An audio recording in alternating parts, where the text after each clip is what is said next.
Hey everyone, and welcome to this week's podcast episode on the Stedman SQL Podcast. I'm Steve Stedman, and Shannon Lindsay is with me today as my co-host. Hi, Shannon. Hello. This is Season 2, Episode 17, or our 30th episode so far in the last 2 years. Welcome to the show. Yeah, welcome everyone. Quick overview of what we're going to cover today. We're going to talk about ransomware threats for SQL Server. And this is one of those things that is a real serious thing you need to plan for. There's some pretty real world impacts on ransomware. And unfortunately, there's a lot of money being made by these ransomware people, so they keep doing it. We've got quite a bit of experience putting people in a position where they can be ready if they're hit with ransomware. But we've also got a lot of experience where people have contacted us after the fact that they've been hit with ransomware. And that's usually a really tough spot to deal with at that point. So let's jump into it. First, let's talk about understanding ransomware and how it impacts SQL Server. So first, what is ransomware? And what it is it's your old style virus, like computer viruses have been around since we've had computers, I think. But it gets into your system and it goes through and finds everything that you need and it encrypts it. And it will make it so your entire SQL Server, all your backups, all your data files and things are encrypted, putting you in a position where you can't get them back unless you pay the ransom. What I hate to see when anybody ever has to pay a ransom to ransomware. So we do what we can to help prepare and prep so that nobody's ever in that position. Part of what a lot of people say, well, I'm good, I've got backups, I'll just go use my backups. Well, oftentimes what the ransomware will do is they'll get on that server, it'll be there for a while before you know about it, and it will go and encrypt all of the backups first, and then the very last thing it does is it'll shut down your SQL Server and encrypt your data and log files. There's been a lot of different exploits out there that have over the last few years, and I've seen some pretty scary situations. Yeah, especially real world, not only are you talking data loss and the cost of downtime, but the financial costs also, the ransoms that go anywhere from 50,000 to 350,000. Or even more. I mean, that's one of those that a lot of the time the ransomware was being paid with Bitcoin, and when Bitcoin was going up rapidly, 1 Bitcoin or 10 Bitcoins or whatever the ransom was, sometimes ended up being a lot more money than what they originally intended. An example of this, we got a call a couple years ago from a regional hospital, and they had lost all of their patient data due to ransomware. They had been hit hard. They had a lot of people involved in trying to rebuild all their desktop computers and their servers and everything to get it going.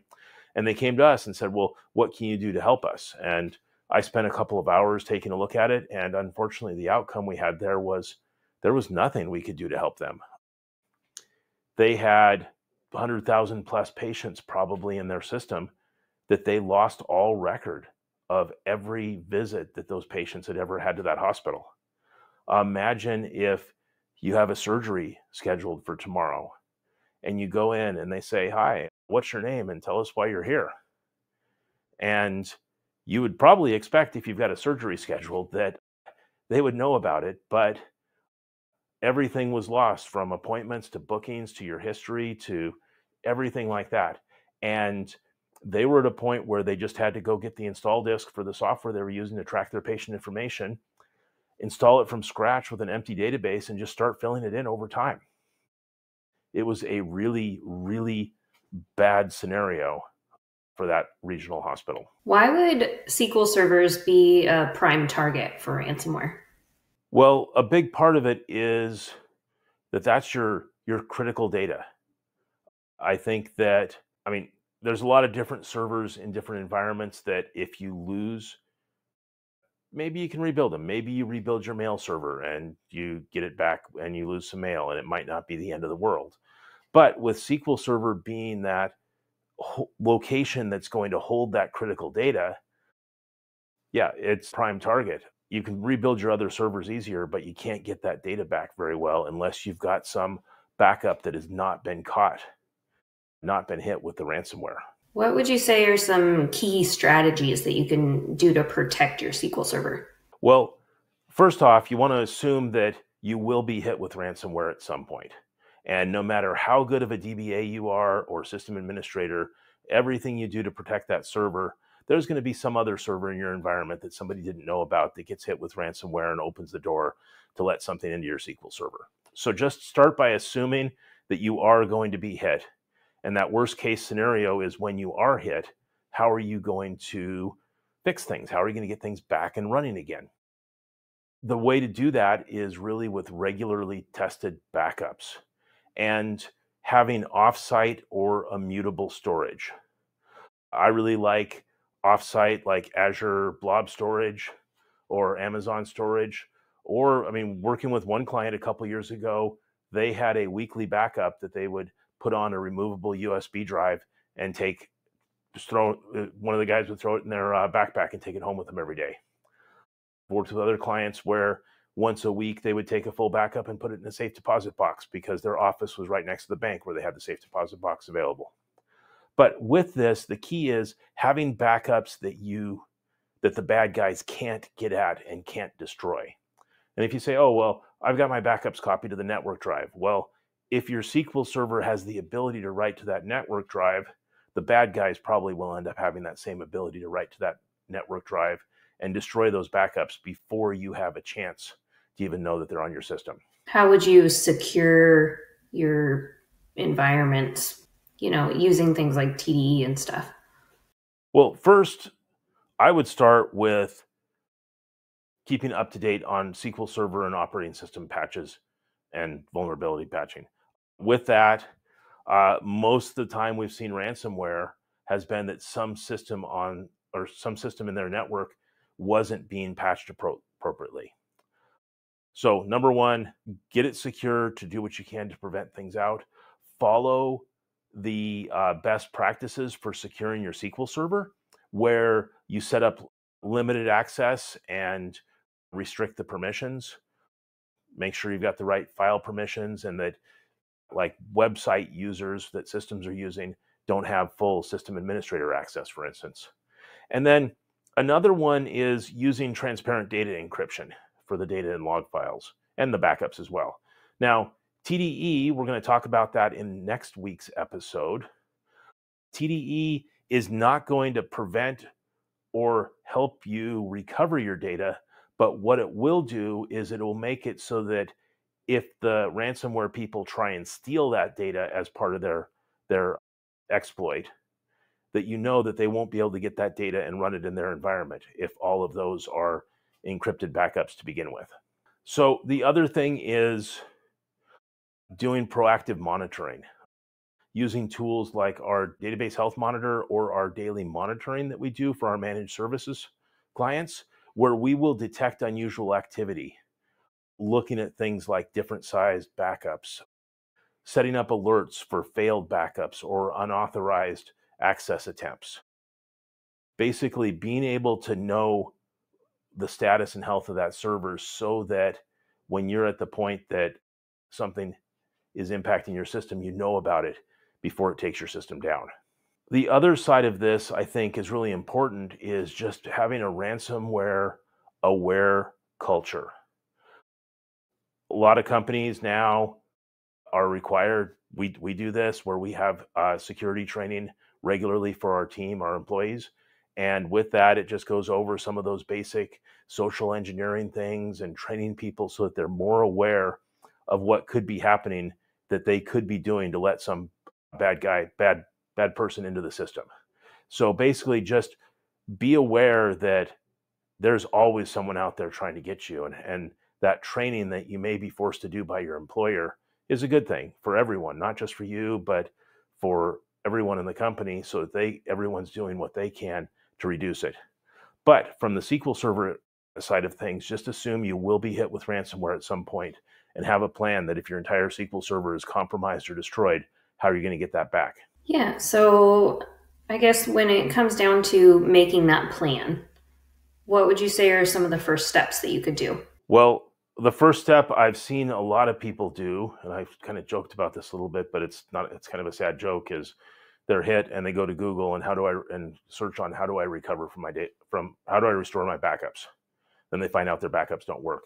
But the key here is really practice, practice, practice, and documenting it and building what we often call a playbook. The playbook is like a script that outlines this is what you're going to do.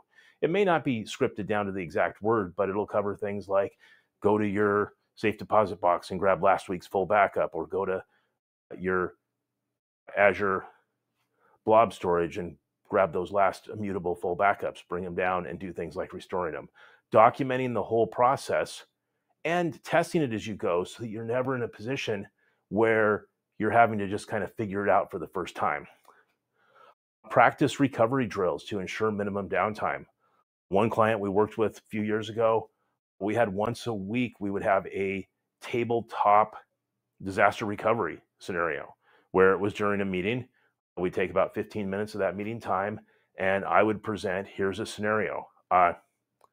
And everything from ransomware to failed drives to other things like that.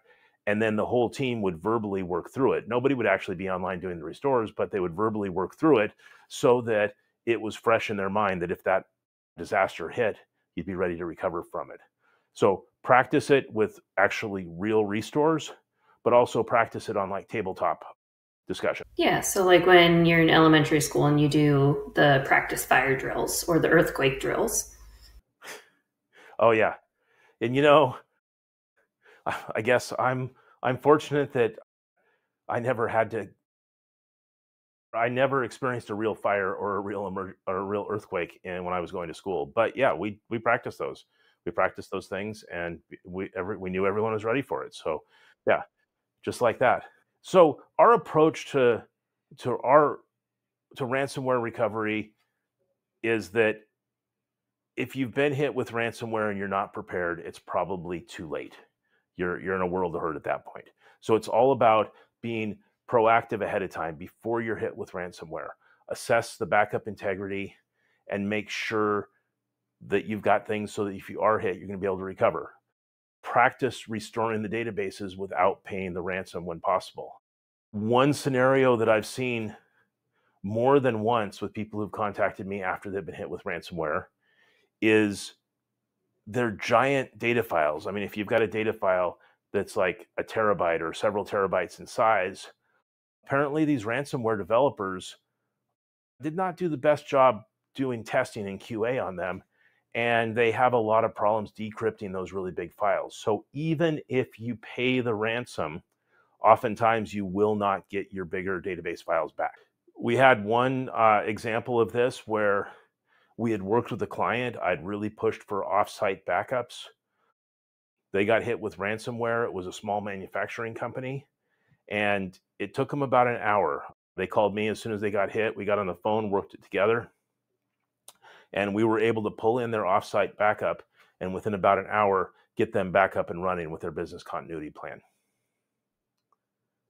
So basically, you want to collaborate and have people available so that when you do get hit, that you've got the right team in place in order to deal with it, in order to get things running again. What's one way that you could test a backup? Well, I think the best way for testing it is to restore it.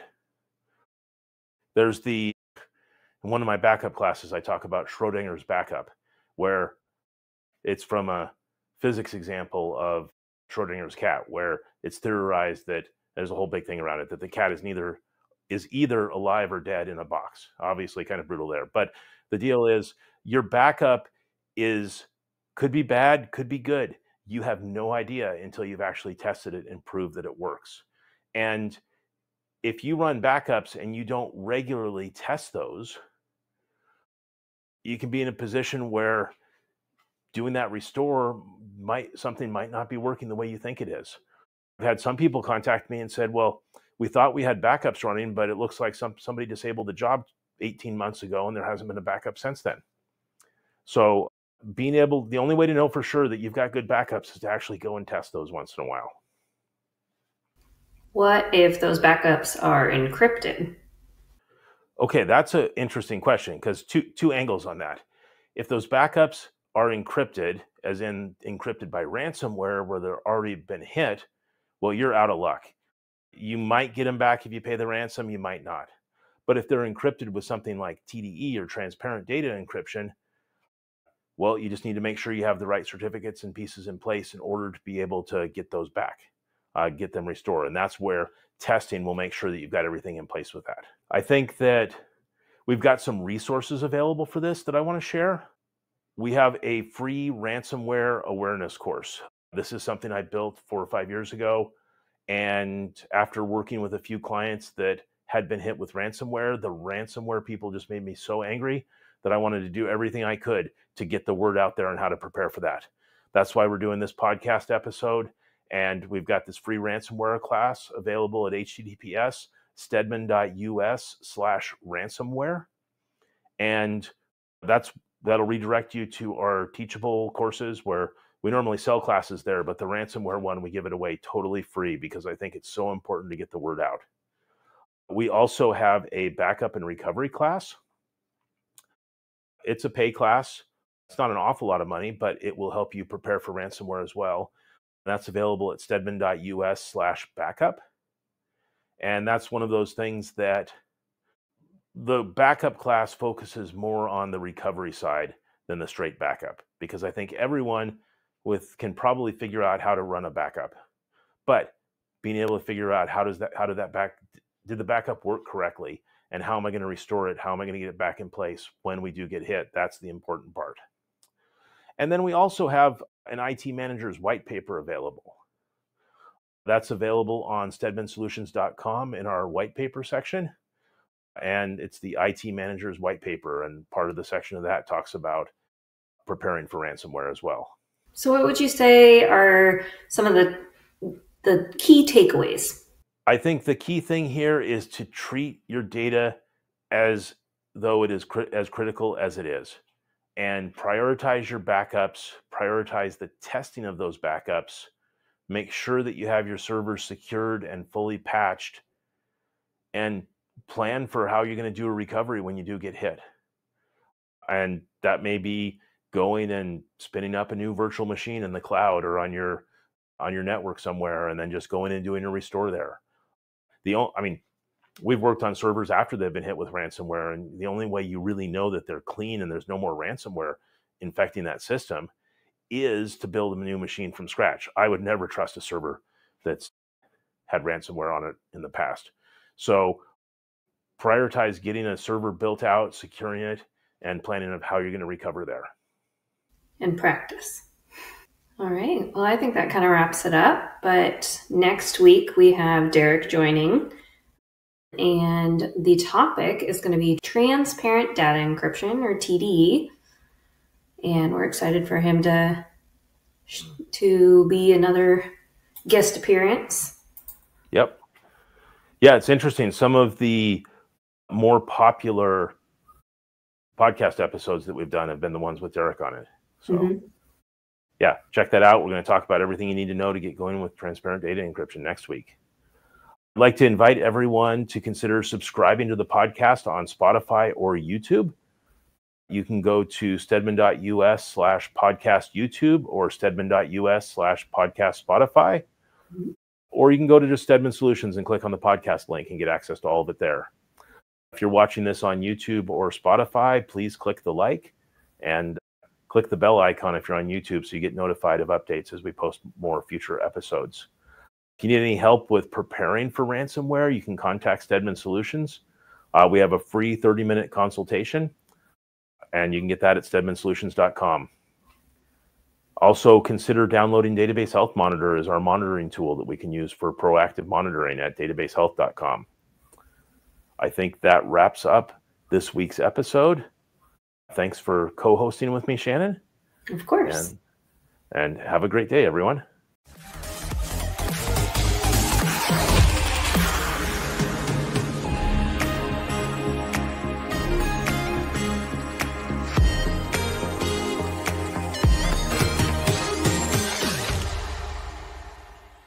Thanks for watching our video. I'm Steve, and I hope you've enjoyed this. Please click the thumbs up if you liked it. And if you want more information, more videos like this, click the subscribe button and hit the bell icon so that you can get notified of future videos that we create.